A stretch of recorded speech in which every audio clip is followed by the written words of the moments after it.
आज चर्चा इस बात की हो रही है कि बाबा सिद्दीकी का मर्डर किसने किया, कैसे किया, गुनहगार कौन है, किसने क्या किया, बहुत कुछ। लेकिन इस बात पर कोई चर्चा कर ही नहीं रहा है कि बिहार के गोपालगंज से आकर बांद्रा की सड़कों पर घड़ी साझी का काम करने वाले, फिर चाउमीन का ठेला लगाने वाले व्यक्ति के पास महज 30 सालों में खरबों की प्रॉपर्टी कैसे आ गई। उन्होंने बॉलीवुड पर ऐसा कौन सा जलवा कर दिया कि बगैर उनके ग्रीन सिग्नल के ना कोई नई फिल्म रिलीज हो सकती थी, ना किसी नए कलाकार को कोई काम मिल सकता था।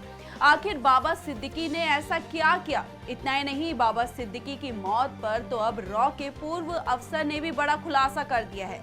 रॉ के पूर्व अफसर ने क्या कहा, सब आपको बताएंगे, लेकिन उससे पहले आयरन भारत को जरूर सब्सक्राइब कीजिए।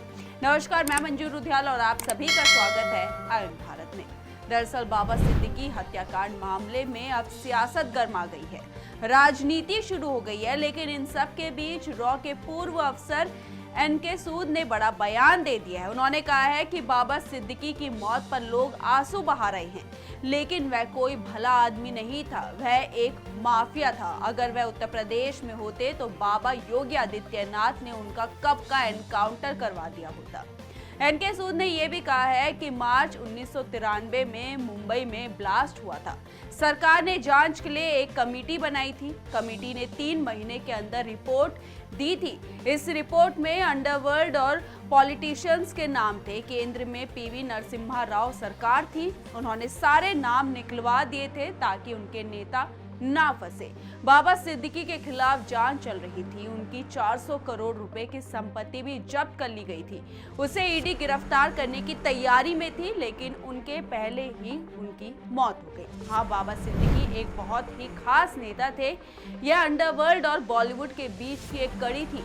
ईडी ने उनकी सैकड़ों करोड़ की संपत्ति जब्त कर ली थी। उनके खिलाफ मनी लॉन्ड्रिंग के मामले भी दर्ज थे। अधिकारी ने तो ये भी सवाल किया कि अगर बाबा सिद्दीकी यूपी में रहते तो क्या होता। इस पर उन्होंने कहा कि यूपी के अंदर जितने जिहादी थे, अंडरवर्ल्ड कनेक्शन वाले थे, उनका एनकाउंटर हो गया या उन्हें गोली मार दी गई।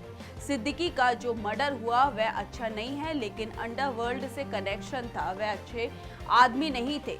शिंदे सरकार ऐसे आदमी को राजकीय सम्मान दे रही है इस मुसलमान वोट बैंक के चक्कर में, जबकि मुस्लिम वोट नहीं देगा। यानी कि उन्होंने साफ कहा कि भाजपा जो सोचती है कि हम मुस्लिमों के लिए काम करेंगे तो मुस्लिम समुदाय उन्हें वोट करेगा, लेकिन ऐसा नहीं है, क्योंकि मुस्लिम वोट भाजपा को नहीं जाएगा।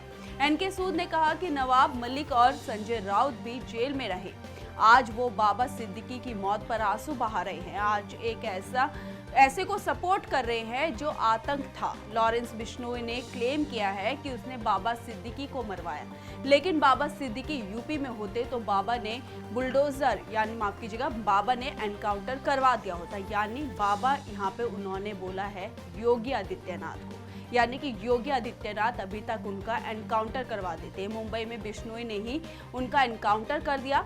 बिश्नोई एक काम तो कर रहा है, सुधार तो कर रहा है, जैसे मारा वह ईमानदार व्यक्ति नहीं था। संजय दत्त, शाहरुख खान का बेटा भी जेल गया, कैसे बच निकला सब जानते हैं। बॉलीवुड में अंडरवर्ल्ड एक्टिव है। लॉरेंस बिश्नोई सफाई से काम कर रहा है।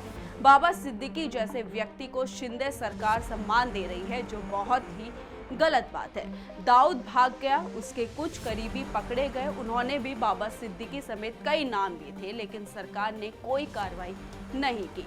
ये साफ कहना है रॉ के एक पूर्व प्रोफेसर माफ कीजिएगा अफसर का, यानी कि उन्होंने साफ कहा कि बाबा सिद्दीकी की मौत पर आज हर कोई आंसू बहा रहा है, लेकिन ये आंसू बहाने वाला समय नहीं है, क्योंकि वो एक सही व्यक्ति नहीं थे, अच्छे व्यक्ति नहीं थे। और अगर बाबा सिद्दीकी इस वक्त यूपी में होते तो उनका योगी आदित्यनाथ कब की एनकाउंटर करवा देते। इस पर आपकी क्या राय है?